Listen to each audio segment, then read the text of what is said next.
अस्सलाम वालेकुम नाज़रीन, आप देख रहे हैं प्रोग्राम दो टोक। मैं हूं किरण नाज। शब बरात, बरकत और फजीलत वाली रात, गुनाहों से बख्शिश की रात, जहन्नुम की आग से खुलासी की रात, मुसीबत से छुटकारों की रात, रहमत खुदावंदी से अपने दामन को भर लेने की रात, मगफिरत तलब करने की रात, रब के हुजूर गिड़गिड़ा कर दुआएं मांगने की रात, मुनाजात की रात, हिसाब किताब की रात।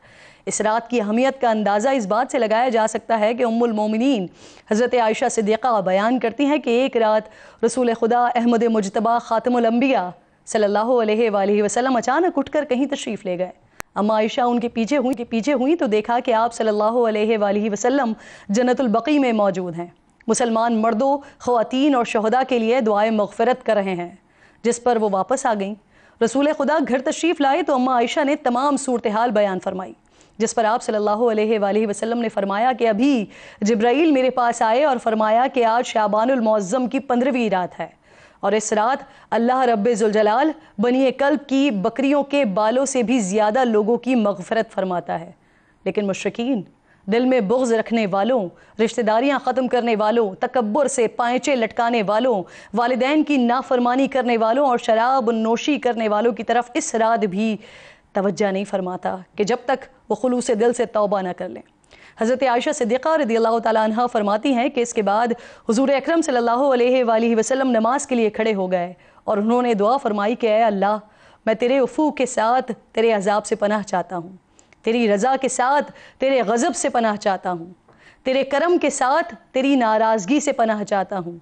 मैं तेरी तारीफ़ बयान तो नहीं कर सकता, तू ऐसा ही है जैसे तूने खुद अपनी तारीफ़ बयान फरमाई है। अम्मा आयशा एक और रिवायत बयान करती हैं कि उन्होंने नबी करीम सल्लल्लाहु अलैहि वसल्लम को फरमाते हुए सुना है कि अल्लाह ताला ख़ास तौर पर 4 रातों में भलाइयों के दरवाज़े खोल देते हैं। पहली बकरीद की रात, दूसरी ईद उल फित्र की रात, तीसरी अरफा की रात और चौथी शाबानुल मुअज़्ज़म की 15वीं रात यानी आज की रात। हज़रत अली करमुल्लाह वजहुल करीम से रिवायत मनक़ूल है कि इस रात में इबादत किया करो और दिन में रोज़ा रखा करो। इस रात सूरज गुरूब होते ही अल्लाह रब्बे ज़ुल जलाल अपने बंदों की तरफ मुतवज्जा होते हैं और ऐलान फरमाते हैं कि कौन है जो गुनाहों की बख्शिश करवाए, कौन है जो रिस्क में वुसअत तलब करे, कौन मुसीबत ज़दा है जो मुसीबत से छुटकारा हासिल करना चाहता हो। उलमा कराम की राय में इस रात में 3 काम किए जाएं। पहला, कब्रिस्तान जाकर मुर्दों के इसाले सवाब और मग़फ़िरत की दुआ की जाए। दूसरा, तन्हाई में नवाफिल ज़िक्र व अस्कार और तिलावत कलाम पाक की जाए। और तीसरा, दिन में रोज़ा रखा जाए। यानी दुनिया की तेज़ी और रंगीनी में हम डूबे रहते हैं, वहाँ ऐसी रातें हमें कुछ ठहराव फराहम करती हैं, खुदा और बंदे के ताल्लुक़ का एहसास दिलाती हैं। आज की रात दुनिया के तमाम मज़लूमीन को याद रखें, फ़लस्तीनी बहन भाइयों को ज़रूर याद रखें, कश्मीर को याद रखें, पाकिस्तान को याद रखें। एक हो मुस्लिम हरम की पासबानी के लिए नील के साहिल से लेकर ताबखा के काशगर। आमीन। प्रोग्राम का आगाज़ करते हैं। पंजाब और सिंध असम्बली ने नए पार्लिमानी सफ़र का आगाज़ कर लिया है। खैबर पख्तूनख्वा और बलूचिस्तान असम्बली 28 फरवरी को नए पार्लिमानी साल की इब्तिदा करेगी, मगर अब तक सदर मुमलिकत आरिफ अलवी ने कौमी असम्बली का इजलास तलब नहीं किया है। इसहाक डार कह रहे हैं कि सदर ने इजलास ना भी बुलाया तो 29 फरवरी को स्पीकर खुद इजलास बुला सकता है। अच्छा, दूसरी तरफ कल तक इलेक्शन पर धांधली का इल्ज़ाम लगाकर सिंध असम्बली के बाहर एहतजाज करने वाली जमात इस्लामी और सुन्नी इत्तेहाद काउंसिल के अरकान ने आज हलफ उठा लिया है। GDA ने अब भी हलफ नहीं उठाया है। उधर विफाक के लिए मामला तय करने के बाद नून लीग की पंजाब कैबिनेट की तश्कील के लिए इत्तेहादी जमातों से मुशावरत जारी है। मरियम नवाज़ कल मुमकिना जीत के बाद कुछ अहम ऐलानात भी करने जा रही हैं। नून लीग का दावा है कि उन्होंने अपनी कैबिनेट भी पहले से तय कर रखी है। इन तमाम अहम मौज़ूआत पर बात करने के लिए इंतहाई मोअज़्ज़ज़ मेहमान आज प्रोग्राम में मेरे साथ मौजूद हैं। सबसे पहले PM सीनियर रहनुमा है सेनेटर आसिफ करमानी साहब, मुझे ज्वाइन कर रहे हैं। अस्सलाम वालेकुम। वालेकुम अस्सलाम, शुक्रिया। करमानी साहब, सबसे पहले तो ये फरमाइए सर, सदर मुमलिकत के हवाले से खबरें आ रही हैं कि वो तहरीक इंसाफ को मखसूस नशिस्तें मिलने तक इजलास नहीं बुलाना चाहते हैं और वो समझते हैं कि क्योंकि पार्लियामेंट मुकम्मल नहीं है। आपकी राय में क्या है करमानी साहब? देखिए, बिस्मिल्लाहिर्रहमानिर्रहीम। देखिए किरण बीबी, बात को एक दफ़ा सदारत पर कुर्सी पर बैठ जाता है, वो फिर मुमलिकत का सदर होता है। लेकिन ये हमने पहली दफ़ा देखा है कि वो अभी भी अपनी पार्टी के सदर हैं और वो हर वो कदम उठाते हैं जो पाकिस्तान के अगेंस्ट जाए, पाकिस्तान के मफाद में ना हो और उनकी पार्टी के मफाद में हो। तो मैं तो इस पर यही कह सकता हूँ पे ये दिस इज वेरी अनफॉर्चुनेट करनी चाहिए। इलेक्शन हो चुके हैं, कौमी असेंबली का जौन सा इजलास उन्हें बुलाना चाहिए। सही। अच्छा, करमानी साहब, चौधरी निसार हो गए, शाहिद खाकान अब्बासी साहब, मेहताब अब्बासी साहब, मोहम्मद ज़ुबैर साहब, इनकी तरह आप भी मियाँ साहब के, बड़े मियाँ साहब के करीबी लोगों में शुमार होते थे। पहले तीन तो सर पार्टी छोड़ गए, ज़ुबैर साहब और आप पार्टी से नाराज़ भी दिखाई देते हैं और पार्टी से दूर भी नज़र आ रहे हैं। बड़े मियाँ साहब के करीबी लोग आहिस्ता आहिस्ता उनसे और पार्टी से दूर हो रहे हैं, इसकी क्या वजह है सर? देखिए, आपने जिन असहाब के नाम लिए हैं वो तो अपनी वजूहात खुद बता सकते हैं, कुछ लोगों ने बताए भी हैं।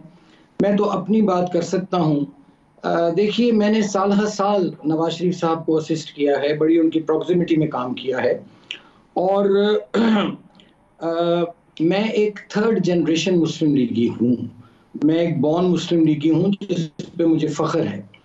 तो मुझे जब मैं देखता हूँ कभी कोई ऐसे मामलात जहाँ मैं समझता हूँ कि बेहतरी की गुंजाइश है या बेहतरी मज़ीद हो सकती है, वहाँ मैं अपनी राय का ज़रूर इजहार बरमला करता हूँ और वो मैं सिर्फ पार्टी के और नवाज शरीफ साहब के इंटरेस्ट में करता हूँ। किसी को वो मेरी बात हो सकता है अच्छी ना लगती हो या मैं इसमें कुछ नहीं कर सकता, लेकिन मैं जो समझता हूँ सही बात अपने तय वो कहता हूँ। वो तल्ख भी हो सकती है, लेकिन सच्ची बात जो होती है वो हमेशा तल्ख होती है। मसलन अगर मैं ये कहता हूँ कि जी मैं उस नवाज शरीफ साहब को जानता हूँ जो 2/3 मेजॉरिटीज लेकर आया करते थे, तो आज हमें सोचना होगा कि क्या वजह हुई कि जो हमारी हुकूमत मुस्लिम लीग जो थी वो विफाक में चारों सूबों में एक दौर था, हुकूमत बनाती थी, मरकज में भी, आज वो सूबे तक आ गए। ऐसा ही दूसरी जमातों के साथ भी हुआ। तो जब उसमें मैं उसकी वजूहात तलाश करने की कोशिश करता हूँ और उस पर बात करता हूँ, तो मैं समझता हूँ कि एक जमहूरियत में या जिन पार्टियों में जमहूरियत होती है, वहां वो लोग जिन्होंने अपने 18-18, 20-20 साल प्राइम टाइम दिया जमातों को, दिन रात दिया, 24 घंटे दिया, तो उनका इतना तो हक बनता है कि अगर वो देखें कि पार्टी में कुछ मामलात जो हैं या पॉलिसी जो है वो उसमें बेहतरी की गुंजाइश है तो जरूर बात करनी चाहिए। अगर मैं मिडिल क्लास की बात करता हूँ, मैं महंगाई पे बात करता हूँ, मैं एजुकेटेड जॉबलेस यूथ जो है उसकी बात करता हूँ, तो ये मैं को गुनाह तो नहीं करता। अब मैं क्या नहीं करूं करमानी साहब, कि वजह अगर कोई क्या किसी है को जो ये वो लोग, समझता है जितने इसको लोग आप समेत जितने भी लोग हैं जो मियाँ साहब के करीबी समझे जाते थे, अब वो मियाँ साहब से भी दूर हैं और पार्टी से भी दूर हो रहे हैं, इसकी क्या वजह है सर?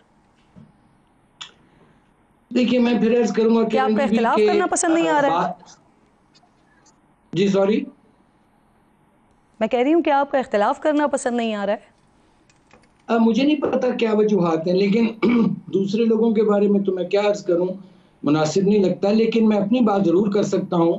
एक शेर में अर्ज कर देता हूं आपको कि एक उम्र तक मैं उसकी जरूरत बना रहा, एक उम्र तक मैं उसकी ज़रूरत बना रहा, फिर यूं हुआ कि उसकी ज़रूरत बदल गई। शायद उनकी ज़रूरत बदल गई हो, शायद उनको हमारे जैसे जो लोग थे उनकी ज़रूरत ना रही हो, लेकिन मैं समझता हूँ मेरा नवाज शरीफ कल भी लीडर था, नवाज शरीफ साहब मेरे आज भी लीडर हैं और मैं मुस्लिम लीग को आपने आपने अपने एक इंटरव्यू में कहा, 2 दिन पहले करमानी साहब, आपने एक इंटरव्यू में कहा कि नवाज शरीफ बादशाह, जिसने बादशाह के साथ काम किया हो वो प्यादों के साथ काम नहीं करता। तो सर इस वक्त मुस्लिम लीग नून कौन चला रहा है, कौन प्यादा चला रहा है? देखिए, मैंने ये बात कही, मैं बिल्कुल इस बात पर कायम हूँ। वो मैंने एक मिसालन बात की थी जिस पे मैं बिल्कुल ओन करता हूँ उसको, कि मैं बादशाह मीन्स के not in the literal sense कि भाई मैंने एक बहुत बहुत बड़ी क़यादत, एक स्टेट्समैन के साथ काम किया, एक बादशाह के साथ काम किया है, लेकिन वहाँ मैं समझता हूँ कि अब जो माहौल है वहाँ शायद मेरी ज़रूरत नहीं है। वहाँ लोग ऐसे मौजूद हैं जो शायद मेरे साथ कंफर्टेबल फील ना करते हों या मैं उनके साथ कंफर्टेबल फील ना करता हूँ और वो इतने कदावर लोग भी नहीं हैं। तो मैंने उस कॉन्टेक्स्ट में ये बात की है, बिल्कुल की है, मैं उस पर कायम आप हूँ बात शहबाज पर। शरीफ साहब के साथ कंफर्टेबल नहीं है करमानी साहब? नहीं, देखें, नवाज शरीफ साहब और शहबाज शरीफ साहब जो हैं वो मेरे, एक मेरा कायद है, एक मेरी पार्टी के सदर हैं और उनका मेरे दिल में इज्जत और एहतराम है और रहेगा। बाकी जाहिर है पार्टी में कुछ ऐसे लोग हैं जो जाहिर है जिनको लीडरशिप को सही बात बतानी चाहिए, ग्राउंड रियलिटीज बतानी चाहिए, और ये उनका फर्ज बनता है। देखिए ना, अगर लीडरशिप को ये बताया जाता कि आपने जो वोट को इज्जत दो का बयानिया जो सा है ये हमारे हाथ से क्यों निकल गया, वो इसलिए निकल गया कि हमने जनरल बाजवा को एक्सटेंशन का वोट दिया। तो उस वक्त वो लोग थे, उस वक्त देखें नवाज शरीफ साहब का कि जो उनकी पॉपुलैरिटी का ग्राफ था, कहाँ था वोट को इज्जत दो का नारा जब लगा था, और उसके बाद जब एक्सटेंशन दी गई तो फिर हम कहाँ आज खड़े हो गए। ये जो इलेक्शन का रिजल्ट आया, जहां एक तरफ यहाँ एक middle class educated jobless youth ने रिवोल्ट किया इस सिस्टम के खिलाफ, और वहां इसकी जद में जमातें भी आई, उसकी जद में मुस्लिम लीग नून भी आई है, और एक स्प्लिट मैंडेट आया। तो आज लम्हा फिक्रिया है कि एक जमात जो 2/3 मेजोरिटी लेकर आती थी नवाज शरीफ साहब की क़यादत में, आज वो सिंपल मेजोरिटी भी ना ले सकी। ये मेरा रोना है, ये मेरा दुख है। तो सर ये एक्सटेंशन का वोट देना रीजन है या वहां से बुनियाद बनी, ये जो ग्राफ मुस्लिम लीग नून का गिर गया और ये जो इलेक्शन का नतीज आप लोगों के सामने आए, ये वजह बनी वो वोट या फिर ये बुनियाद? वजह बनी, बुनियाद बनी, जो भी कह दें। और फिर उसके बाद फिर unfortunately it applies to all parties including my party also, कि देखें एक जॉबलेस है मिडिल क्लास का यूथ, ठीक है, एजुकेटेड, हाथ में उसके, किरण बीबी अब मुझे आधा मिनट दे से कम, उसके हाथ में डिग्री है, ओके, वो सड़क पे खड़ा है, वो पीछे मुड़ के देखता है तो उसके घर में फाका है, उसके घर में बूढ़े वालिदैन हैं जो मकरूज हो गए हैं, जो बीमार हैं, जो उसकी तालीम का खर्च उठा कर जिनके चूल्हे ठंडे हुए हैं। और जब वो जाता है कहीं नौकरी के लिए, रोजगार के लिए, तो वहां जैसे वो सांप सीढ़ी का एक खेल होता है लूडो में, जब वो सीढ़ी चढ़ता है बेचारा अपनी मेहनत पर 99 पर, उसको एक अशराफिया का सांप डसकर उसको 0 पर ले आता है। वो यूथ था जिसने रिवोल्ट किया है। हमें उस यूथ को केटर करना है। हम उस यूथ के साथ अभी तक कनेक्ट नहीं कर सके थे अपने आप। करमानी साहब, आपने बड़ी इंपॉर्टेंट बात की कि जो लोग इस वक्त पार्टी में बैठे हुए हैं वो अगर लीडरशिप को सही बात बताते, तो सर ये अभी मौजूदा इंतखाबात में जो अभी गुजरे हैं उसमें क्या हुआ है? क्योंकि इलेक्शन से पहले मुस्लिम लीग नून बड़ी कॉन्फिडेंट थी, उनको लग रहा था कि शायद वो सादा अक्सरियत में हुकूमत बना लेंगे, लेकिन पोलिंग के बाद तो काया ही पलट गई, और ऐसी काया पलटी कि अब नवाज शरीफ साहब के बजाय शहबाज शरीफ साहब वजारत उज़्मा का मनसब संभालेंगे। तो क्या समझते हैं आप सर, नवाज शरीफ साहब को सही से समझाया नहीं गया, ठीक से बताया नहीं गया, या उनको ज्यादा समझा दिया गया था? नहीं, मैं ये नहीं समझता। मैं ये समझता हूँ उसमें काफी फैक्टर 2-4 हैं। एक तो देखिए मियां साहब की पाकिस्तान से जो गैर मौजूदगी थी उससे भी थोड़ा सा फर्क पड़ा। 2-4 साल वो अपने इलाज के सिलसिले में बाहर गए। फिर दूसरा ये हुआ कि जैसे मैंने अर्ज किया आपको कि वोट को इज्जत दो का बयानिया भी हमें तर्क करना पड़ा, और वो भी एक फैक्टर बना। फिर तीसरी बात ये कि देखिए जब आप आए, मुझे याद है 2013 में, मैं बाकी भी साथ था उनके, लेकिन 2013 की मैं मिसाल दे देता हूँ कि एक दिन में नवाज शरीफ साहब के कम से कम मैंने 4-4, 5-5 जलसे करवाए। 2013 आर्काइव्स गवाह हैं। अच्छा, डायरेक्ट इंटरेक्शन थी। देखें हमारा नारा था पाकिस्तान को नवाज दो।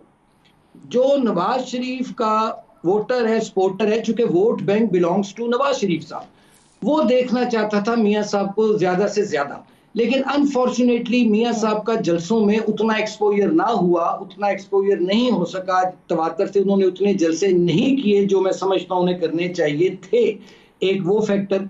फिर आपका मंशूर देर से आया। देखें कुछ लोग तो होते हैं जो जज्बात में बहकर वोट देते हैं, लेकिन कुछ लोग होते हैं ऐसे लोग जो मंशूर आपका देखते हैं, पढ़ते हैं और उसके बाद माइंड मेकअप करते हैं। मंशूर आपका आता है 8 दिन पहले, लोगों को टाइम नहीं मिला मंशूर पढ़ने का और उसको एब्जॉर्ब करने का। फिर जो हमने इग्नोर किया वो था जो मेजर फैक्टर, कि हमने उस यूथ को, मिडिल क्लास के एजुकेटेड यूथ को इग्नोर किया जो इस सिस्टम से आजिज आ चुका है, जो मैंने जैसे पहले अर्ज किया। तो ये सारे अवामिल थे जिन्होंने मिलकर, जो हमारी एक तवक्को थी कि हमें एक सिंपल मेजॉरिटी मिलेगी, लेकिन वो नहीं मिल सकी। और इसी वजह से तो करमानी साहब ये क्यों हुआ, इसकी वजह क्या बनी? मंशूर क्यों देर से आया? मियां साहब क्यों जलसों में अपेयर नहीं हुए? तो सर ये वजह क्या बनी, या फिर किसी ने जानबूझ के ये सब कुछ किया? देखिए, मुझे नहीं पता जानबूझकर किया या कोई फोर्सी ना कर सका।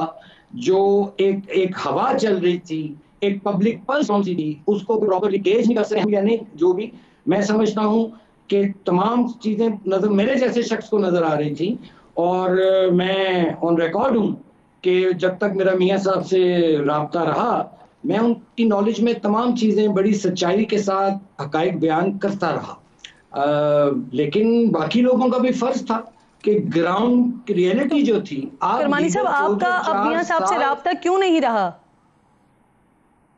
नहीं, मेरा राब्ता उनसे लास्ट जो हुआ है वो नवंबर में हुआ, और उस पर उन्होंने मुझे हुक्म दिया कि मैं जरा वो अपने केसेस थे उनके उन दिनों चल रहे इस्लामाबाद में, तो उन्होंने मुझे फरमाया कि मैं ये फारिग हो जाऊं तो मुझे मिलो आके और बैठो हमारे साथ आके।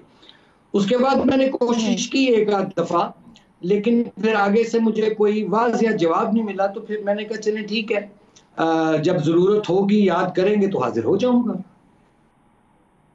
तो ये मियां साहब की तरफ से जवाब नहीं मिला, या मियां साहब तक पहुंचने के लिए आपने जिन लोगों के साथ राब्ता किया था उनकी तरफ से वाज़ेह जवाब नहीं मिला? नहीं, मैंने कभी भी जिंदगी में, अल्लाह ताला का शुक्र है उसकी ज़ात का, कि मुझे कभी लोगों का मोहताज नहीं होना पड़ा नवाज शरीफ साहब तक पहुंचने के लिए। मेरा डायरेक्ट उनसे थ्रू आउट, जब वो लंदन भी रहे हैं, मेरा उनसे राब्ता रहा। मैं इसी ये 2023 की बात कर रहा हूँ कि नवंबर में भी मेरा उनसे फोन पर जो राब्ता हुआ, I was not feeling well. तो मैंने उन्हें अर्ज किया कि मेरी तबीयत ठीक नहीं थी, तो मैं इसलिए नहीं आ सका। तो उन्होंने बड़ी मोहब्बत से, बड़ी शफकत से उनका मुझे वॉइस नोट आया कि और खैरियत मेरी दरियाफ्त की, दुआएं दी मुझे। और उन्होंने मुझे कहा कि मैं जरा आना जाना मेरा इस्लामाबाद लगा हुआ है। उन दिनों उनके केसेस थे ये जो पेंडिंग इस्लामाबाद हाई कोर्ट में। तो ये वो मैं जब फारिग होता हूँ 2-4 दिनों में, तो आप आओ मेरे साथ बैठो, मुझे खुशी होगी। बड़े मोहब्बत से, एहतराम से, हमेशा मेरा उनका मोहब्बत एहतराम का रिश्ता रहा। ठीक, और फिर उन्हीं की तरफ से आप कह रहे हैं कि फिर वाज़ेह जवाब नहीं मिला? जी मैंने तो फिर उनकी तरफ से वाज़ेह जवाब आपको नहीं मिला। बिल्कुल ठीक। सर, आपकी जमात के मियां जावेद लतीफ़ साहब और करमानी साहब, वो कहते हैं कि नून लीग हुकूमत ले नहीं रही है, बल्कि नून लीग को हुकूमत दी जा रही है। तो आपकी क्या राय है इस पर? देखिए, बात यह है कि मैं किसी भी लोगों पर के राय पर मैं कमेंट नहीं करता होता कि कौन क्या कहता है क्या नहीं कहता है। देखें, अब मसला ये है कि जो तो हार गया है वो कहता है ये अपोजिशन में बैठो, जो जीत गया वो कहता है जल्दी से हुकूमत बनाओ। ये पावर पॉलिटिक्स हो रही है दरअसल इस मुल्क में, और मैं क्या कह सकता हूँ इसमें। लेकिन अब चूंकि ये मैंडेट एक ऐसा आया, एक स्प्लिट मैंडेट आया, ठीक है जी, उसमें लोगों ने एक तरह की खफगी का इजहार भी किया कि उन्होंने किसी जमात को इस काबिल ही नहीं छोड़ा कि वो जाके हुकूमत बना सके। लेकिन अब हमने इसी में से रास्ता निकालना है, और मैं उम्मीद करता हूं कि ये जो हुकूमत बनने जा रही है अब, कोलिशन गवर्नमेंट जो है, ये सबसे बड़ा चैलेंज है कि ये डिलीवर करे अवाम को, और जो इन्होंने वादे किए हैं अपने इलेक्शन। अच्छा करमानी साहब, आपका अपने स्टेटस भी मैं जानना चाह रही हूँ सर, क्योंकि आप आपका भी इस साल टेन्योर खत्म हो रहा है सेनेटरशिप का। तो सर क्या प्लान है आपका आगे के लिए? नेक्स्ट सेनेटरशिप के लिए आप दरखास्त देंगे दोबारा? जी नहीं, मेरा कोई ना इरादा है, ना मैं इंटरेस्टेड हूँ किरण बीबी, ना मैं अवेलेबल हूँ। और मैं चाहता हूँ कि बस ठीक है, जितना इज्जत के साथ वक्त गुजर गया। मैं एक्चुअली चाहता हूँ कि मैं पार्टी के अंदर रहकर और पार्टी के बाहर भी, मैं मिडिल एजुकेटेड मिडिल क्लास जो है उसके लिए मैं कोई सोशल वर्क करने का प्लान कर रहा हूँ। अल्लाह ताला मुझे उसमें कामयाब करे, चूंकि जो निगलेक्टेड क्लास है, जो जिन लोगों के लिए मुल्क बना था वो गरीब और मिडिल क्लास थी, उसको इग्नोर किया गया है, उसको निगलेक्ट किया गया है। तो सेनेट में मैं इंटरेस्टेड नहीं हूँ, और आप उनके लिए वेलफेयर का काम करना चाहते हैं इसके बाद। बिल्कुल ठीक। सर, मरियम नवाज साहिबा के हवाले से फरमाइए, वो बतौर वजीर आला पंजाब डिलीवर कर सकेंगी आपकी राय में? देखिए, उनके सामने बैरूनी चैलेंजेस तो जो होंगे सो होंगे, उनके लिए विद इन द फैमिली एक बहुत बड़ा चैलेंज है कि उनके वालिद साहब और उनके जो चचा हैं शहबाज शरीफ साहब, उन्होंने बहुत हाई स्टैंडर्ड छोड़ा है। नवाज शरीफ साहब का भी दौर देख लें चीफ मिनिस्टर, और फिर शहबाज साहब का भी। अब देखना ये है कि क्या उस बेंचमार्क तक मरियम बीबी जो हैं वो पहुंच पाती हैं, और इसके लिए उनको ज़ाहिर है बहुत मेहनत करना पड़ेगी और उनको दिन रात एक करना पड़ेगा। मुझे वो शेर याद आ रहा है कि हाँ, दाग देलवी का, वो कहता है ना, दाग ने कहा है कि नहीं खेल है दाग यारों से कह दो, नहीं खेल है दाग यारों से कह दो कि आती है उर्दू जुबान आते आते। तो बात यह है कि उनको मेहनत करनी पड़ेगी। उनको, जैसे उनके वालिद साहब बड़ी ब्रॉड मुशावरत करते थे, नवाज शरीफ साहब तो दीवार से भी मशवरा करते थे, उनकी कंसल्टेशन बड़ी ब्रॉड करमानी होती साहब, थी। वैसे आप जैसे सीनियर पॉलिटिशियन, सीनियर पार्टी के रहनुमा अगर मरियम नवाज साहिबा को गाइड करेंगे तो क्यों नहीं वो डिलीवर कर सकेंगी? जब शहबाज शरीफ साहब के, मियां साहब के मुश्किल वक्तों में आप लोग उनके साथ रहें, तो मरियम की भी अगर मुश्किल हल करने में आप लोग उनके साथ होंगे तो वो कैसे नहीं डिलीवर कर पाएंगी? देखिए, मरियम बीबी जो हैं उनकी एक अपनी माशाल्लाह टीम मौजूद है, उनके बड़े समझदार और मशीर मौजूद हैं। तो मेरा नहीं ख्याल कि उनको हमारी मुशावरत की या हमारे मशवरे की ज़रूरत होगी। उनका एक अपना एक सेटअप है, और वो उनको मैं I wish her all the best. सही। सर, आखिर में ये बता दीजिए, नवाज शरीफ साहब बैक सीट पर बैठकर कोई किरदार अदा करते हुए आपको नजर आ रहे हैं? आपको वो अब हमेशा के लिए ही लगता है कि वो बैक पर चले गए हैं या पहुंचा दिए गए हैं? नहीं, नवाज शरीफ साहब, एक तो मैं समझता हूं कि मेरे जैसा बंदा जिसने साल साल उनके साथ काम किया, और उनके तमाम वोटर्स, सपोर्टर्स, उनके चाहने वाले, उनको मियां साहब ने, जो मैं कहता हूं कि एक भरपूर सियासी इनिंग खेली है, और मैं समझता हूं कि उन्होंने अपनी उस इनिंग को प्री मेच्योरली डिक्लेयर कर दिया है। लेकिन मुझे उम्मीद है कि नवाज शरीफ साहब की रहनुमाई में मरियम नवाज शरीफ और शहबाज शरीफ साहब काम करेंगे, जैसे पहले भी करते रहे हैं। बहुत शुक्रिया, बहुत बहुत शुक्रिया। सेनेटर आसिफ करमानी में साथ मौजूद है। एक छोटा सा ब्रेक लीजिए, ब्रेक के बाद वापस आते हैं। प्रोग्राम में एक बार फिर आपको खुशामदीद कहती हूँ। सेनेटर हुमायूं महमूद साहब, पाकिस्तान तहरीक इंसाफ के सीनियर रहनुमा, मुझे प्रोग्राम में ज्वाइन कर चुके हैं। खुशामदीद कहूँगी आपको। हुमायूं साहब, सबसे पहले तो ये फरमाइए सर, सदर पाकिस्तान के पास पार्लियामेंट का इजलास बुलाने के लिए जो समरी आई है, उन्होंने रोक ली है, वो ऐसा कर सकते हैं? बिस्मिल्लाहिर्रहमानिर्रहीम। देखें, सदर पाकिस्तान जो हैं वो पाकिस्तान का जो आइन है, कॉन्स्टिट्यूशन है, उनके रखवालों में से एक रखवाले हैं। बाकी इदारे भी जो हैं उनको भी चाहिए कि वो पाकिस्तान के जो कॉन्स्टिट्यूशन है उसकी रखवाली करें। पाकिस्तान का कॉन्स्टिट्यूशन कहता है कि जो पार्टी जितनी सीटें जीतती हैं उस लिहाज से उनको रिज़र्व सीट मिलनी चाहिए। पाकिस्तान का कॉन्स्टिट्यूशन के लिहाज से अगर वो रिज़र्व सीट नाम दी जाए तो इसका मतलब है आपके पार्लियामेंट का जो वो होगा, जो उसकी कॉन्स्टिट्यूशन है पाकिस्तान के पार्लियामेंट की, वही पूरी नहीं होती। अच्छा, इसमें सवाल उठता है, वो कहते हैं कि जी ये एक और पार्टी में चूँकि जम हो गए तो इनको उनके, और पहले से इन्होंने लिस्ट नहीं दी थी तो इनको नहीं मिलेंगी सीटें। मैं आपको मिसाल देता हूं, अगर देखें, अगर कोई करना चाहे ना तो there, if somebody wants to do something, वहां पे 101 रीजंस है, और अगर ना करना चाहे तो 101 रीजंस है। 2019 में जब ये जो फाटा है वो जब केपी में मर्ज हुआ था तो उस वक्त 3 आज़ाद मेंबरान ने केपी के अंदर बाप पार्टी बनाई थी जिसका कोई एग्जिस्टेंस ही नहीं था केपी में। उसको बनाने के बाद उन 3 सीटों के ऊपर उनको एक रिजर्व सीट मिल गई थी। तो अगर बाप पार्टी को 2019 में मिल गई थी, या जो आज़ाद थे उन्होंने एक तश्कील करके उनको मिल गई थी, तो पाकिस्तान तहरीक इंसाफ एक जम हो जाती है एक पार्टी के अंदर जो ऑलरेडी एग्जिस्टिंग है, उसको क्यों नहीं मिल सकती? देखिए, ये बात, ये सारे सवालात हैं। हाँ, अगर इलेक्शन कमीशन की नीयत ख़राब है, वो करना नहीं चाहते, वो पाकिस्तान तहरीक इंसाफ को उन्होंने इलेक्शन से पहले, इलेक्शन के दौरान और इलेक्शन के बाद अगर यही सब कुछ करना था तो फिर इतने बड़े प्रोसेस को करने की ज़रूरत क्या थी? ना करते, डायरेक्ट कह देते कि जी हम तो पाकिस्तान तहरीक इंसाफ को नहीं, ये रूल सदर साहब इजलास बुलाने से रोक सकते हैं?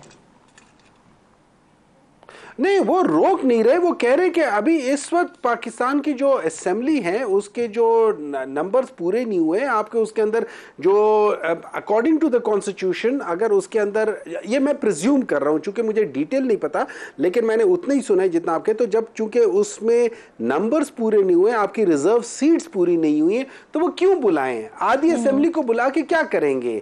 किस तरीके से आपका इलेक्टोरल असेंबली के अंदर जाके इलेक्शंस होंगे ना, स्पीकर के इलेक्शंस होंगे, डिप्टी स्पीकर के इलेक्शंस होंगे, जब आपकी वहां पे जो इलेक्टोरेट है वही कंप्लीट नहीं है, आप मुझे बात बताएं वो कैसे जाके फंक्शनल सही करेगी? लेकिन सर दूसरी तरफ पंजाब में भी तहरीक इंसाफ चाहती थी कि इजलास ना हो, लेकिन जो फॉर्मर स्पीकर हैं सब्तैन खान, उन्होंने वाजे किया था कि वो मखसूस नशिस्तों की अलॉटमेंट तक इजलास बुलाने से रोक नहीं सकते हैं। देखिए, ये तो उनकी इंटरप्रिटेशन है ना, उनकी इंटरप्रिटेशन है, वो नहीं रोक सकते, उन्होंने कहा ना रोकें। सदर साहब की इंटरप्रिटेशन है, एक लॉ है, लॉ की डिफरेंट इंटरप्रिटेशंस होती हैं। सदर साहब ने किसी से पूछा होगा, वो बगैर उसके तो नहीं कर सकते होंगे, और मेरे लिहाज से सब्तैन साहब को भी नहीं बुलाया। मुझे एक बात बताएं, अभी तक केपी में क्यों नहीं बुलाया गया इजलास? आपने केपी का सवाल किया है? पंजाब का बुला लिया, सिंध का बुला लिया, आपने अपने सवाल में मुझसे ये पूछा है कि डॉक्टर हुमायूं बताएं केपी के लोग क्यों नहीं बुला रहे? केपी के अंदर केपी का इजलास है सर, बस तो ठीक है ना, जब 28 को बलूचिस्तान और केपी दोनों का 28 को इजलास है, ठीक है, केपी का तो सबसे पहले बुला लेना चाहिए था, उसका तो उतना मसला ही नहीं था, उसके तो सबसे कम मेंबर्स के ऊपर मसला था।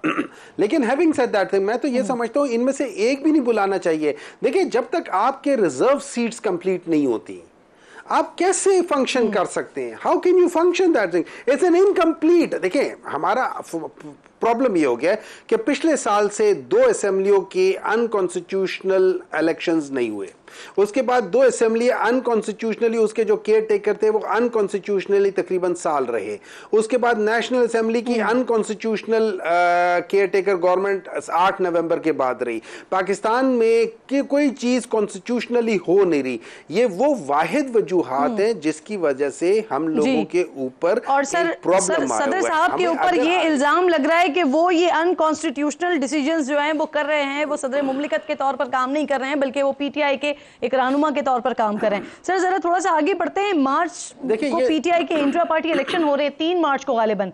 बैरिस्टर अली जफर ने चेयरमैन बनने से माजरत कर ली, कल तक का वक्त था, कागजात नामजदगी जमा करवाने का वक्त गुजर चुका है, तो अब क्या तय पाया है सर? कौन होगा पाकिस्तान तहरीक इंसाफ का चेयरमैन, और किस किस पार्टी ने चेयरमैनशिप के लिए कागजात जमा करवाए हैं सर? देखिए, गोहर साहब ने अपने कागजात नामजदगी जमा करवाए हैं, मुझे बाकियों का नहीं पता, मुझे ये पता है कि जो इमरान खान है उनके जो नॉमिनेशंस हैं उसमें गोहर साहब ने जमा कराए। अली जफ़र साहब ने इसलिए जमा नहीं कराए, अली जफ़र साहब कहते हैं कि चूंकि वो इस वक्त इमरान खान के वकील है और उनको मुख्तलिफ जगहों से उन्होंने छुड़ाना है, जेल से छुड़ाना है। अगर वो बन जाते हैं चेयरमैन और किसी वजह से फॉर वट एवर रीजंस उनसे वो ज़रा डिले होती है, तो वहाँ पे कॉन्फ्लिक्ट ऑफ इंटरेस्ट आ जाता है। मैं समझता हूँ ये बड़ा अच्छा उनका वो था, एक बड़ा एक सुलझा हुए इंसान के ये डिसीजन होते हैं जहाँ कॉन्फ्लिक्ट ऑफ इंटरेस्ट आ जाए, ठीक है? तो उस लिहाज से मैं इसको जरूर समझता हूं कि यहाँ ठीक है। However he was the first choice के इन दिस सिनेरियो। यानी मोमिन साहब, बैरिस्टर गौहर के अलावा पार्टी चेयरमैनशिप के लिए इस वक्त कोई भी उम्मीदवार नहीं है? नहीं, मेरे ख्याल में शायद बाज़ लोगों ने किया हुआ है, मुझे इतना पता है कि 1-2 ने किया हुआ, मुझे नाम नहीं याद उनके, लेकिन मेरे ख्याल में किसी ने किया हुआ है। सो यस, वो देखेंगे आगे क्या होता है, लेकिन इंशाल्लाह ताला आगे देखेंगे क्या होता है। देखिए, हमारा काम इससे कोई मतलब नहीं है। अच्छा सर, आपका जो पिछला आप लोगों ने इंट्रा पार्टी करवाया वो कलदम हुआ अकबर एस बाबर की वजह से, और अब जब फिर आप लोग इंट्रा पार्टी इलेक्शन की तरफ जा रहे हैं तो अकबर एस बाबर साहब फिर इसको चैलेंज करने का ऐलान कर रहे हैं। देखिए, इस तरह ये है कि हाँ, उसमें मुझे नहीं पता, अकबर एस बाबर जो मर्जी करते फिरे, he is a taut basically, ठीक है? मैं उनके साथ काम किया हुआ, मतलब उनके साथ काम नहीं किया हुआ, लेकिन वो उधर ही होते थे और मैं भी पीटीआई में उस ज़माने में सेंट्रल ऑफिस में था, and I know the way he works, ठीक है? वो बहुत सीनियर आदमी है, मुझसे बहुत सीनियर है, उस लिहाज से मैं मतलब एक सीनियरिटी की एक वो बात थी, लेकिन I have never spoken to him because मेरे लिहाज से उनके अंदर बाज़ इश्यूज़ थे। अब वो किस किस्म के इश्यूज़ थे आई डोंट नो, लेकिन somehow I have never clicked with. He was one only person जो सेंट्रल ऑफिस में थे जिनके साथ मैंने शायद जितने साल वो जब तक वो रहे, मैंने उनके शायद एक दफा शायद बात की होगी, उससे ज्यादा बात नहीं की। ठीक है, देखिए इस तरह होता है कि वो जरूर करें। पिछली बार हमारा जो इंटर पार्टी इलेक्शन जो कलदम हुआ था, मेरे ख्याल में अकबर एस बाबर बहाना थे, उन्होंने नहीं करना था, वरना इलेक्शन एक्ट जो 2017 है उसमें 210, 209, 10 और 15 के तहत किसी को इख्तियार नहीं है, उनको सिर्फ ये इख्तियार है इलेक्शन कमीशन को कि वो पार्टी को कहे कि आप सर्टिफिकेट ऑफ कि आपने ये काम कर दिए वो जमा करा दे। उसके बाद जाके पार्टी के अंदर जाके उन चीजों के अंदर डिटेल में देखना उनका काम नहीं है। नंबर 2, अगर बाबर ने कोई कंप्लेन लॉन्च करनी थी ना, ये बढ़कर फिर सुप्रीम कोर्ट चली गई थी और आपका जो इलेक्शन कदम हुआ है वो सुप्रीम कोर्ट से हुआ है सर। देखिए इसमें कोई शक नहीं है, सुप्रीम कोर्ट ने उससे ज़्यादा गलत काम किया है, चीफ जस्टिस साहब ने उससे ज़्यादा गलत डिसीजन किया है। और मैं समझता हूँ चीफ जस्टिस साहब का यह डिसीजन उनको सारी ज़िंदगी उनको उस ब्रैकेट में रखेगा जिस ब्रैकेट के जो जजेस को लोग बुरा भला कहते थे इन ईयर्स टू कम। जैसे जब जिन्होंने जुल्फिकार अली भुट्टो को ये जुडिशियल मर्डर किया था, उस वक्त उन्होंने कर लिया था, हम सब कहते थे कि ये चीफ जस्टिस ऑफ पाकिस्तान ने किया है, लेकिन उसके बाद पता चला है कि उन्होंने जुडिशियल मर्डर किया था। जब चीफ जस्टिस ऑफ पाकिस्तान ने वो जो बनाया था कि नेसेसिटी वाला जो फॉर्मूला बनाया था, उस लिहाज से जब उन्होंने वो किया था तो वो चीफ जस्टिस ऑफ पाकिस्तान ने किया था, लेकिन बाद में पता चला वो पाकिस्तान के लिए कितना बुरा डिसीजन था। इन टाइम्स टू कम जस्टिस काजी फायज ईसा के लिए ये जो जजमेंट है, ये उनके सबसे बुरे जजमेंट्स की वजह से लोग उनको इस वजह से याद रखेंगे, किसी और वजह से याद नहीं रखेंगे। ये आप भी याद रखना, मैं भी याद रखूंगा और ऑनरेबल चीफ जस्टिस साहब भी याद रखेंगे। ठीक, अच्छा सर, आप मुझे ये बताइए, बैरिस्टर गौहर के खिलाफ बयानात देने पर आपको शेर अफजल मरवत ने, वैसे जो आप बात कर रहे हैं वो इंतजार करते हैं, वक्त बताएगा सर, बैरिस्टर गौहर के हवाले से कुछ बयानात दिए शेर अफजल मरवत साहब ने और उनको फिर नोटिस भी दिया गया, जिसका जवाब उन्होंने दिया, जवाब उन्होंने ये नोटिस का नहीं दिया, लेकिन ये ज़रूर कहा कि उन्हें जो नोटिस भिजवाया गया वो खलाई मखलूक ने दिया। तहरीक इंसाफ के दरमियान ये क्या हो रहा है? खलाई मखलूक आपको नोटिस दे रहे हैं सर, क्या हो रहा है ये?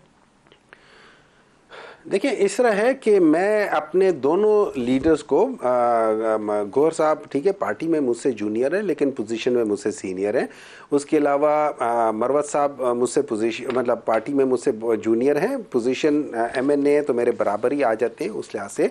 लेकिन मैं एक बात बताता हूँ, इस वक्त इन लोगों को आपस में ये मुश्किल टाइम में आपस में सीनियर नायब सदर भी है वैसे पार्टी नहीं करनी चाहिए।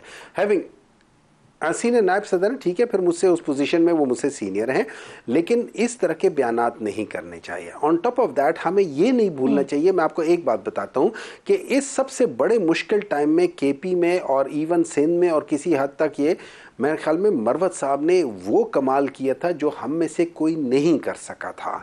उसने लोगों को जोश दिलवाया था। तो मैं उनको एक क्रेडिट ज़रूर दूंगा कि अगर पाकिस्तान तहरीक इंसाफ को शायद वैसे भी जीत जाती, लेकिन मैं उनको क्रेडिट दूंगा कि इन सब चीज़ों में उन्होंने जो रोल प्ले किया था उससे एक वो नहीं होता जो अंगारा झुलस रहा होता है, उन्होंने उसको फूंक देके उनको आग लगाई थी, जिसकी वजह से PTI वाले सारे लोग एक किस्म के बहुत ज़्यादा एक्टिव हो गए थे। जितने बड़ी एक्टिविटीज़ उन्होंने करवाई थी, मैं उनको इस बात का 100% क्रेडिट देता हूँ। ना मैं कर सका ना कोई और कर सका, so credit must be given to the person जिसने उसके लिए किया है। फिर यही तो वो कह रहे हैं बैरिस्टर गौहर के हवाले से कि उनकी कारकर्दगी से मुतमईन नहीं। सर खान साहब इलेक्शन के बाद पार्टी क़यादत के रद्द अमल से मुतमईन है?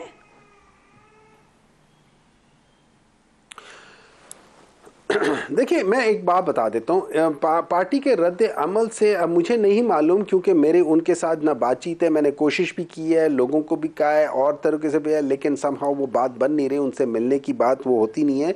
ऑलरेडी उनके ऊपर काफ़ी प्रेशर्स हैं, ऑलरेडी पार्टी के ऊपर भी काफ़ी वो हैं। अच्छा मेरे लिहाज से ये है कि किस लिहाज से जो पार्टी के ऊपर जो प्रेशर है, पार्टी उसको कैसे रिएक्ट कर रही है, शायद पार्टी थोड़ा सा ज़रा वो क्या कह सकते हैं डिफेंसिव खेल रही है, बहुत ऑफेंसिव नहीं खेल रही। और उसकी वजह है ऑफेंसिव इसलिए नहीं खेल रही या अगर फ्रंट लाइन पे इसलिए नहीं आ रही कि अगर किसी वजह से पाकिस्तान तहरीक इंसाफ के लोग आके वो करते हैं, क्या कह सकते हैं, एहतजाज करते हैं और उसके ऊपर पुलिस वाले जाके आंसू गैस फेंकते हैं, ठीक है, तो ऑब्वियसली लोग रिएक्ट करेंगे, कोई ना कोई और डिफेंसिव खेलना जब वो पत्थर मारेंगे तो बानी को पसंद नहीं आ रहा है। देखिए उनकी तबीयत है ही, वो अपनी फितरत से वो उकाबी रूह हैं, वो पलटते हैं झपटते हैं, पलटकर झपटने वालों में से हैं। अब उनकी तरह हर एक नहीं हो सकता, ठीक है, लेकिन इसमें कोई शक नहीं है कि हर एक जो है ना वो कोशिश कर रहा है अपनी जगह पे। नहीं देखिए, मेरे ख्याल में हमें ज़रा ज़्यादा कोशिश करनी चाहिए थी, जितनी हमने की है उससे ज़्यादा करनी चाहिए। थोड़ा सा ज़रा इसको, अच्छा प्रॉब्लम थोड़ा सा ये है कि ज़्यादातर लोग अभी भी जो है ना, मतलब जैसे आपने देखा है कि जो हमारे लीडर्स हैं वो आज भी बात छुपे हुए हैं कि उनको अगर कोई बेल दे भी रहा है तो दूसरी तरफ तो उनके ऊपर कोई और नया केस कर देगा। नया केस करना तो कोई मुश्किल काम तो नहीं है ना, आप कोयटा में करा दो, आप सिंध में करा दो, आप पंजाब में करा दो, आप किसी और जगह करा दो। ये तरीके जो है ना, ये जो एक बहुत गंदे तरीके से, जिस तरीके से पाकिस्तान की सियासत चली गई ना, इसको सियासत नहीं कहते, इसको डेमोक्रेसी नहीं कहते। This is anything but democracy. और मैं ये समझता हूं कि अगर आप पाकिस्तान को इस तरीके की डेमोक्रेसी दे रहे हैं और अगर कोई लोग इसके साथ चलना चाह रहे हैं तो वो उनको मैं समझता हूं उनको शर्म से डूब मरना चाहिए। ना आपकी पार्टी के लिए बेहतर रहा और ना ही तो ऑब्वियसली वो पाकिस्तान के लिए बेहतर है कि ऑफेंसिव खेला जाए। बहुत बहुत शुक्रिया। बलूचिस्तान के हवाले से क्या सोचा जा रहा है, इस पर बात करने के लिए जाफर मंदोकेल साहब नून लीग के सदर हैं, बलूचिस्तान से मेरे साथ स्टूडियो में मौजूद हैं। बहुत शुक्रिया। अस्सलाम वालेकुम। इंतखाबी नताइज के हवाले से बलूचिस्तान में एहतजाज हो रहा है, क्या राय है आपकी इस पर? कुछ जगहों पे लोकल सतह पे कोई तकलीफात पैदा हुए हैं। लोकल इंतज़ामिया या इस बार आरूस के इख्तियारात ज़्यादा थे, उन्होंने अपने इख्तियारात से तजावुज़ किया है, जिस पे ये पॉलिटिकल पार्टीज़ कुछ एहतजाज कर रहे हैं। सही। अच्छा ये बताएं, बलूचिस्तान असम्बली का इजलास जो है वो 28 फरवरी को होने जा रहा है। पहले मरहले में स्पीकर और डिप्टी स्पीकर कौन होगा ये तय पा गया है, और पीपल्स पार्टी से होगा या मुस्लिम लीग नून से होगा? इस वक्त ये तो तय पा गया कि स्पीकर मुस्लिम लीग नून से होगा और डिप्टी स्पीकर जो है वो पीपल पार्टी से होगा। ठीक है, ये तय पा गया। स्पीकर का नाम अभी हमने पार्लिमानी ग्रुप का मीटिंग बुला करके उसमें स्पीकर का नाम तय करना है। सही। वैसे हमारे जहन में नाम है लेकिन इस वक्त फ्लोट नहीं कर सकते हैं हम। अच्छा, बताना पसंद करेंगे? बताना मेरा ख्याल पसंद ठीक नहीं कर। अच्छा ठीक है। अभी तक सर 2 चीज़ें सामने आई हैं, उनके मुताबिक वज़ीर आला बलूचिस्तान जो है वो पीपल्स पार्टी से बनेगा। वज़ीर आला बलूचिस्तान पीपल पार्टी और आप समेत नून लीग की जो सूबाई अरकान है इस पर क्या राय है उनकी? क्योंकि अददी एतबार से अगर देखते हैं तो मुस्लिम लीग नून और पाकिस्तान पीपल्स पार्टी ज़्यादा फ़र्क तो नहीं है नंबर्स का? नहीं, नंबर हमारे ज़्यादा है उनसे, 1 नंबर हमारे ज़्यादा है। तो हमारे इस वक्त जो है वो असम्बली में उनसे नंबर ज़्यादा है। लेकिन चूंकि उन्होंने मरकज़ में सपोर्ट दिया है वो फेडरल गवर्नमेंट में, इन लिeu ऑफ दैट हम लोगों ने, हमारी क़यादत ने उनको या पार्टी ने उनको ये बलूचिस्तान में लीड दी है। और आपको जो बलूचिस्तान की क़यादत है मुस्लिम लीग नून की, उनको इस पर कोई एतराज़ नहीं है? नहीं, वो तो डेफिनेटली पॉलिटिक्स में आपको जब कुछ अगर वो देते हैं तो कुछ लेते हैं तो कुछ देना भी पड़ता है। पॉलिटिकल पार्टी हमारी तो फेडरल पार्टी है, हम इस चीज़ पे बिल्कुल एतराज़ नहीं कोई किया। ऐसा फार्मूला है क्या कि अगला वज़ीर आला भी जो है वो 2.5 साल वाला सिलसिला होगा उसके लिए? हाँ, फिर 2015 में जिस तरह से नून लीग और नेशनल पार्टी के दरमियान हुआ था, इस बार भी इसी तरह, इस बार भी इसी तरह 2.5 साल का पहले पीपल पार्टी होगा, फिर 2.5 साल का मुस्लिम लीग से होगा। अच्छा, और मुस्लिम लीग नून से कौन होगा? वो अभी हम लोगों ने डिसाइड नहीं किया। सही। आपको तो गवर्नरशिप ऑफर हो रही है ना, तो क्या जाम मैं तो इलेक्शन होंगे? मुझे तो इलेक्शन में, मेरे भी इलेक्शन में कुछ गड़बड़ हुआ तो इसीलिए आप गवर्नर के लिए आपको गवर्नर के लिए कोई नाम चल रहा है, अभी तक कोई फाइनलाइज हमने नहीं किया है। मुझे पहले भी गवर्नरशिप ऑफर हुई है 3-4 मरतबा, लेकिन अभी तक चूंकि हम सियासत में है, ये गवर्नर की मैंने कोई उस वक्त नहीं की थी। अभी मौजूदा सूरत हाल में देखना पड़ेगा कि कोalition गवर्नमेंट है, इसको बैलेंस चलाने के लिए डेफिनेटली एक हाउस एक के साथ, एक हाउस दूसरे के साथ। और अगर आपको होती है गवर्नरशिप ऑफर तो कबूल करेंगे? तो सोचूंगा उसके ऊपर डेफिनेटली इस बार, चूंकि ये पार्टी को बैलेंस रखने के लिए। और ज़्यादा चांसेस क्या है, क्या आपके हवाले से, गवर्नरशिप कबूल कर लेंगे या नहीं करेंगे? तो वो मैंने बता दिया, इसके ऊपर सोचेंगे। यहाँ सोचने के बाद ही तो पूछ रही हूँ।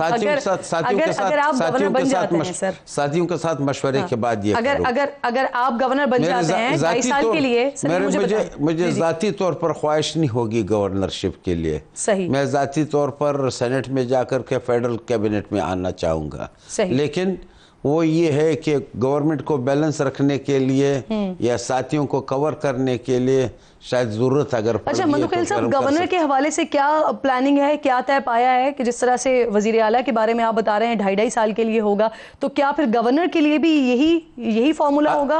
ऑलमोस्ट सेम अभी तक है, लेकिन ये पूरा कंफर्म उसका नहीं है गवर्नर का, लेकिन होता यही है कि लेकिन वजीर आला के लिए कंफर्म है। वजीर आला के लिए कंफर्म है। हमारी जो उनके साथ बातचीत हुई है, वजीर आला पीपल पार्टी का होगा 2.5 साल के लिए, फिर मुस्लिम लीग से आएगा। और गवर्नर के हवाले से भी आप यही कह रहे हैं कि होता यही है? गवर्नर के हवाले से भी शायद यही हो जाए, अभी तक वो पूरा तय नहीं हुआ है।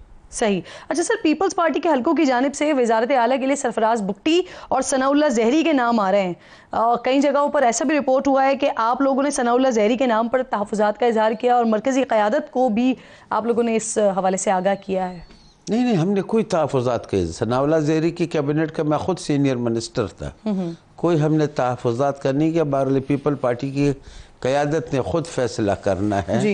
ज़हूर बुलेदी है, सनाउल्लाह जहरी है, सरफराज बुगटी साहब है, और आपका अली मोहम्मद जतक है, सादिक उमरानी है, ये 5 के नाम चल रहे हैं मार्केट पे, लेकिन आगे ऊपर 1-2 के नाम ज़रा ज़्यादा क्लोज हैं। और आपका वो 2.5 साल के बाद आपका वज़ीर आला के लिए जाम कमाल साहब का नाम है? जाम कमाल साहब तो शायद कौमी असम्बली का सीट में आ जाए और फेडरल कैबिनेट का हिस्सा बने, फिर अच्छा। दूसरों में हम डिसाइड करेंगे। हमारे साथ काफ़ी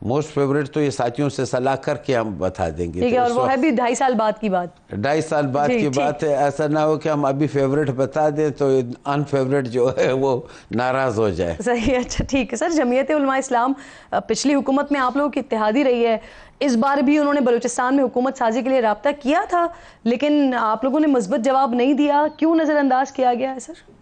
नहीं, ये शायद गलत तासुर हो, मैंने खुद बात की है, इनकी लीडरशिप के नाम लेना नहीं चाहता हूँ, प्रोविंशियल लीडरशिप के साथ उन्होंने हम बात हमने किया, मैंने खुद भी बजाते खुद भी बात किया, और तो और को छोड़ दें तो उन्होंने कहा कि फ़िलहाल हमारा जो है हुकूमत में ना आने का फ़ैसला है, लेकिन हम अपना मीटिंग करके फिर ये फाइनलाइज करके फिर आपको बताएंगे। इन द मीन टाइम इधर फेडरल गवर्नमेंट में हम लोगों का पीपल पार्टी के साथ हो गया, अभी डेफिनेटली पाकिस्तान पीपल पार्टी है, मुस्लिम लीग है, ये दोनों अदवी हिसाब से बराबर है, एक छोटी मोटी पार्टी और हम साथ लेकर के यानी अगर JUI अब मिलना भी चाहे अपनी मीटिंग्स करने के बाद भी, उसके बाद भी अब देर हो चुकी है, फिर तो कौमी हुकूमत एक किस्म की बनेगी, क्योंकि अपोजिशन ही कोई नहीं रह जाएगी। डेफिनेटली उनको भी सूट नहीं करते, हमको भी उनका आना सूट नहीं करते, उनको एडजस्ट करने का भी प्रॉब्लम हो जाता है। सही। अच्छा सर, बलूचिस्तान में जो हुकूमत बनने जा रही है, क्या इसमें नून लीग और पीपल्स पार्टी के अलावा ये तय हो गया है कि अब कोई और जमात शामिल नहीं होगी? मेन पार्टीज ये होंगी, बाप पार्टी शायद आ जाए, जो हमारे पुराने वो थे हमारे साथी हैं, उसमें बाप पार्टी भी हुकूमत में शायद आ जाए। मेन जो पार्टनर्स हैं वो पीपल्स पार्टी और मुस्लिम लीग हैं। अच्छा, ये मुझे ज़रा अपनी पार्टी पोजीशन भी बता दीजिएगा, क्योंकि आपने आगाज़ में कहा कि हमारे नंबर ज़्यादा हैं, तो आज़ाद उम्मीदवार जो आज़ाद कैंडिडेट्स जीत कर आए हैं वो भी आपकी पार्टी का हिस्सा हो गए, और अब पार्टी पोजीशन क्या हो गई है?